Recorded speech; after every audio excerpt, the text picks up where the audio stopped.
اور معاشرے کا کتنا کمینہ شخص ہے وہ جو کسی کی بیٹی کو اس لیے تنگ کرتا ہے کہ وہ جہیز نہیں لے کے آئی، یا وہ اس کی خواہش کے مطابق، اس کی توقع کے مطابق جہیز نہیں لائی۔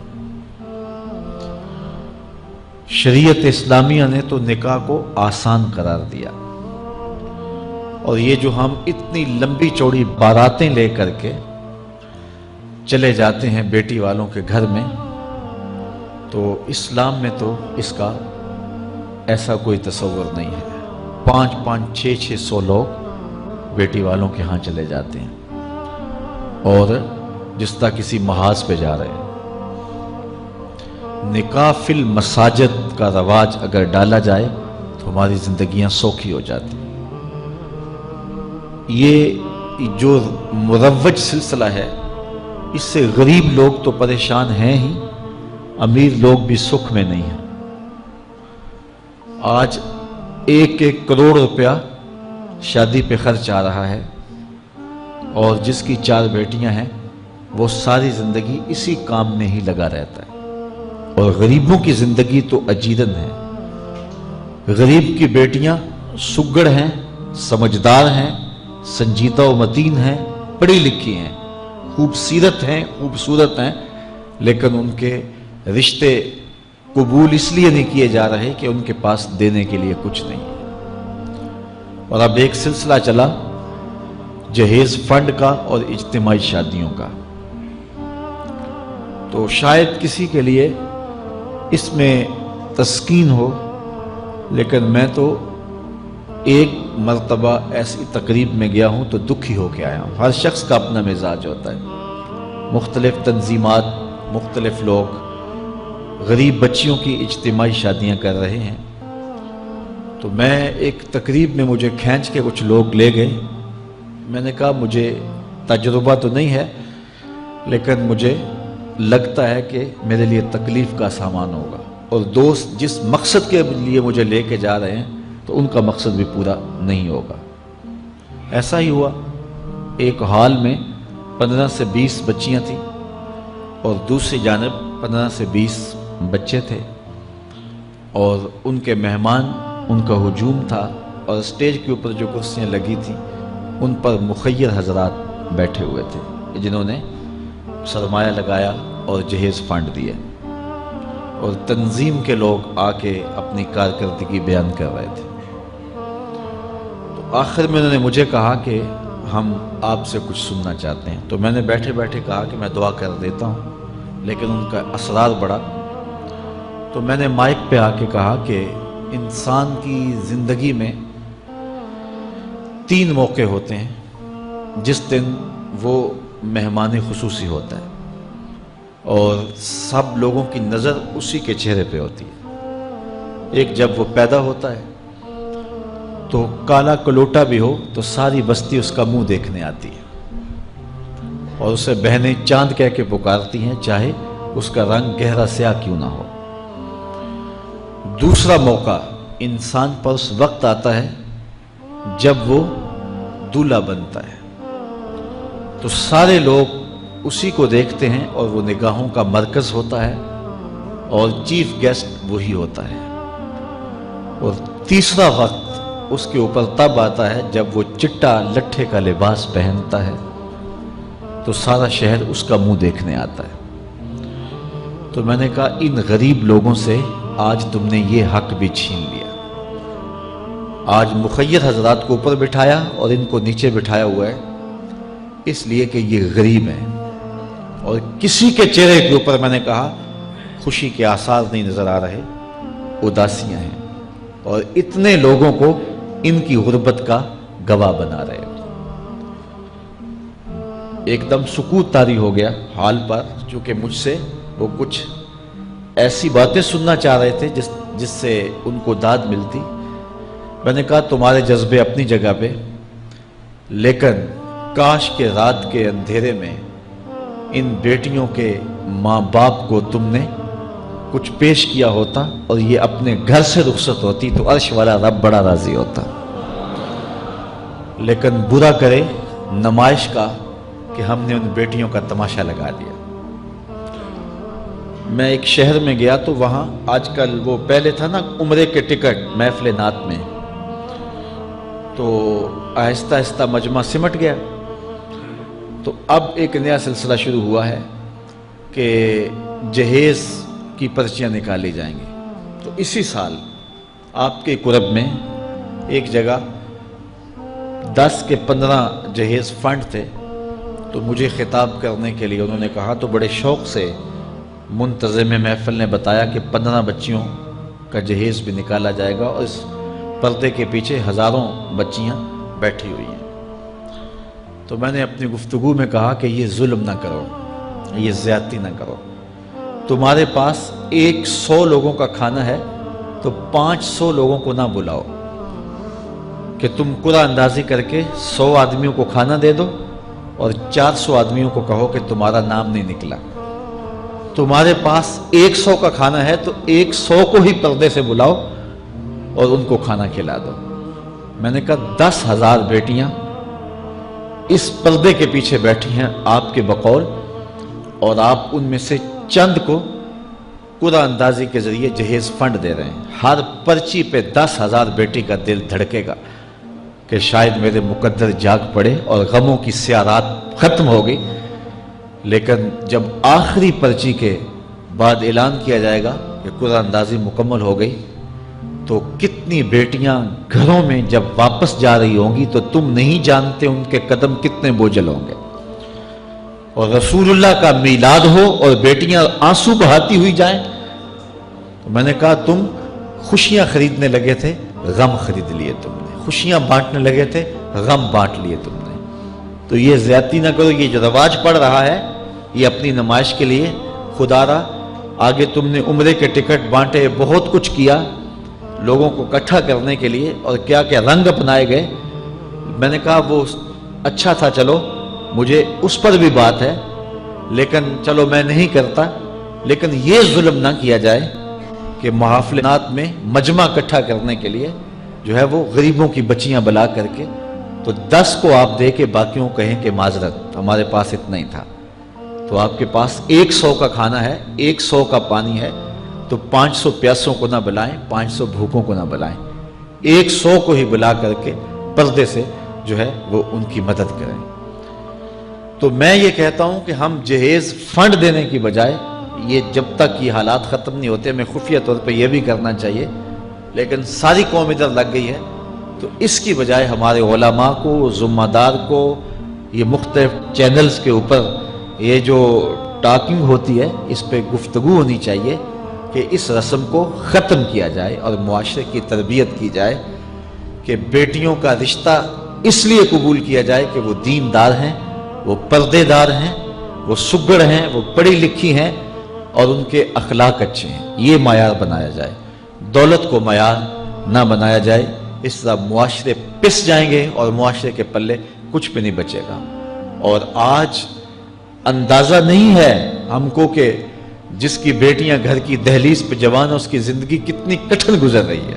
کوٹھے تے چڑھ ویخ فریدا تے گھر کر بلدی اگ، میں جاتا دل دکھی میرا پر دکھی سارا جگ۔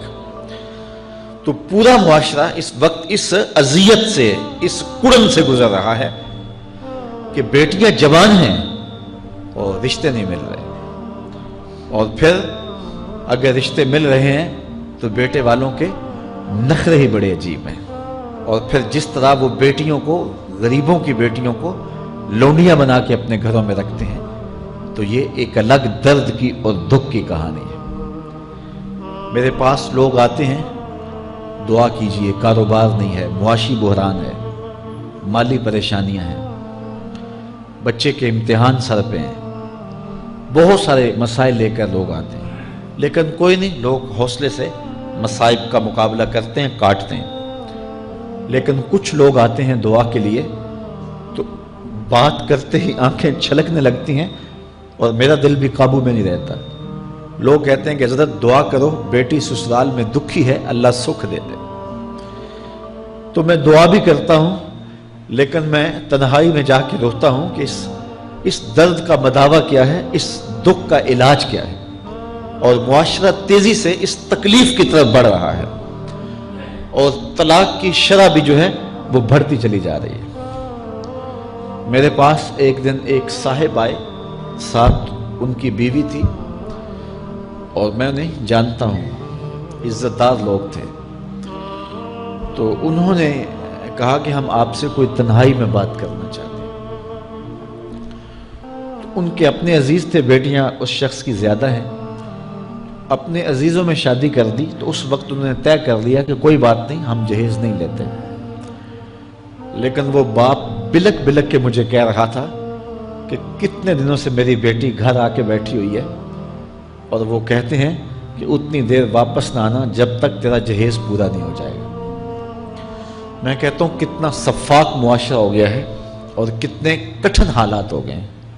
تو جب معاشرہ اس کیفیت میں چلے جائے تو پھر انارکی پھیلتی ہے اور معاشرے پھر قائم نہیں رہتے۔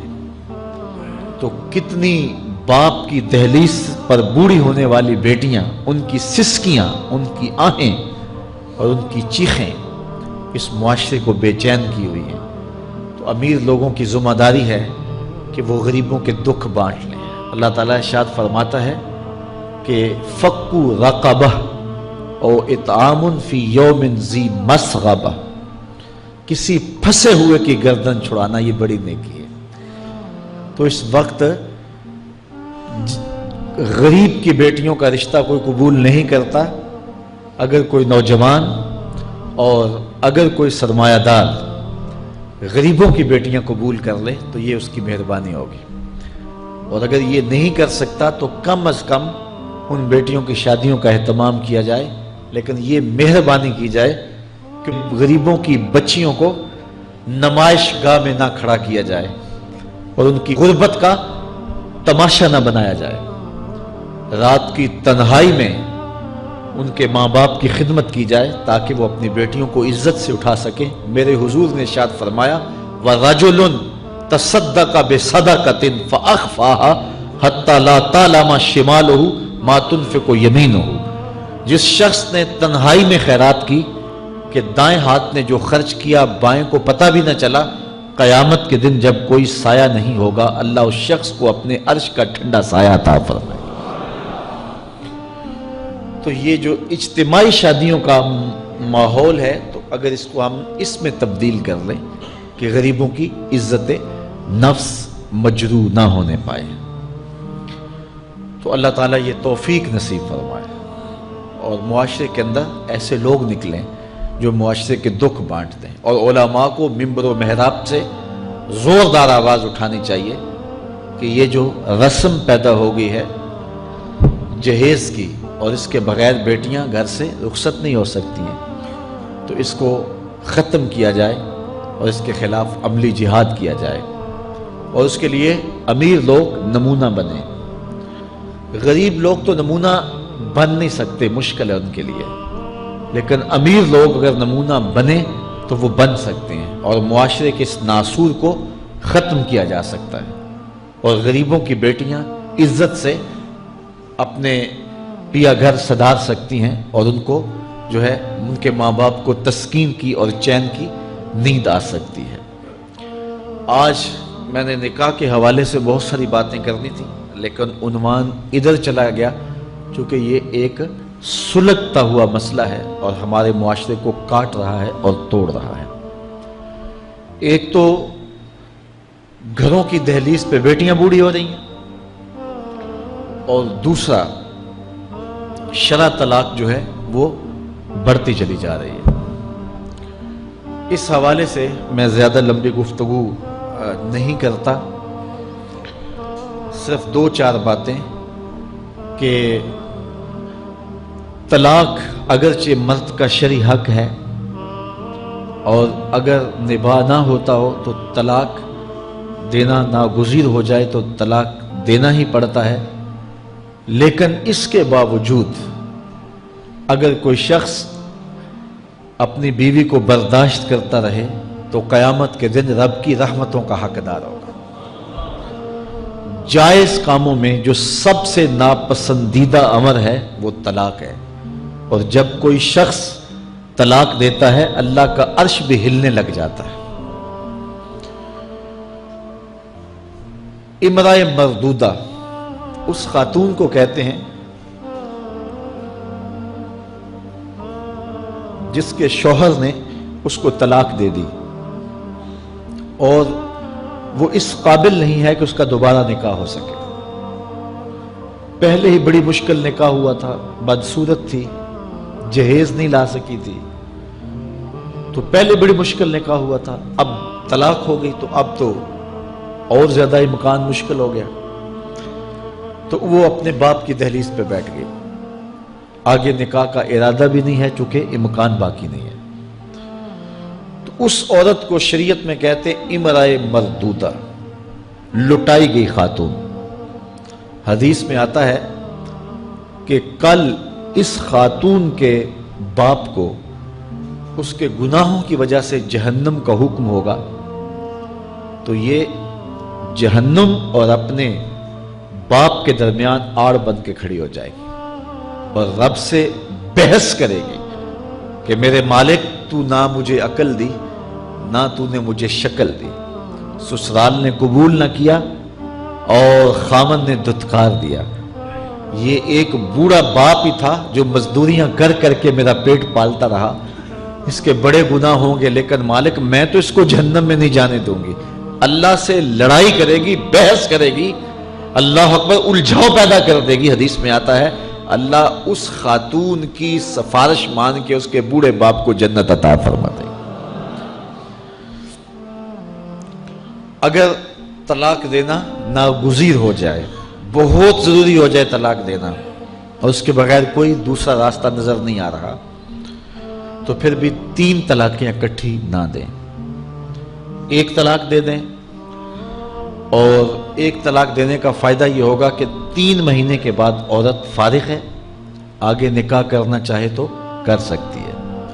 لیکن اگر 3 ماہ کے بعد، 4 ماہ کے بعد، سال کے بعد، 2 سال کے بعد اس نے آگے نکاح نہیں کیا تو دوبارہ ان کا پروگرام نکاح کا ہو جاتا ہے، تو پھر واپس آنا آسان ہوتا ہے. تو لوگ یک مشت 3 طلاقیں دے دیتے ہیں اور پھر مسئلہ پوچھتے ہیں. تو چونکہ ہمارے یہاں کثرت احناف کی ہے اور واضح احکام جو شریعت کے ہیں وہ 3 اکٹھی طلاقیں اگرچہ ناپسند ہیں لیکن 3 طلاقیں اکٹھی 3 ہی ہو جاتی ہیں. تو پھر اس کے بعد اپنا مسلک بدلنے کی کوشش کرتے ہیں، یا جو ہے وہ ایسے لوگوں سے فتویٰ دیتے ہیں جن کا یہ فتویٰ نہیں ہے اور ایک عجیب الجھن میں مبتلا ہو جاتے ہیں. اس لیے اگر ناگزیر ہو جائے طلاق دینا تو پھر بھی 1 طلاق دینی چاہیے. جو 3 طلاقوں سے حاصل ہوگا، عورت سے الگ ہونا، وہ 1 طلاق سے ہی حاصل ہوگا. اور 1 طلاق بھی طہر کی حالت میں دینا چاہیے، عالم حیض میں نہیں، چونکہ ان دنوں کے اندر مرد کا رجحان عورت کی طرف زیادہ ہوتا ہے. اس لیے شریعت نے طہر میں طلاق دینے کا حکم دیا ہے اگر کوئی طلاق دینا چاہے. لیکن اگر کوئی حیض میں طلاق دے دے تو پھر بھی طلاق ہو جائے گی. 3 اکٹھی دے دیں پھر بھی طلاق ہو جائے گی.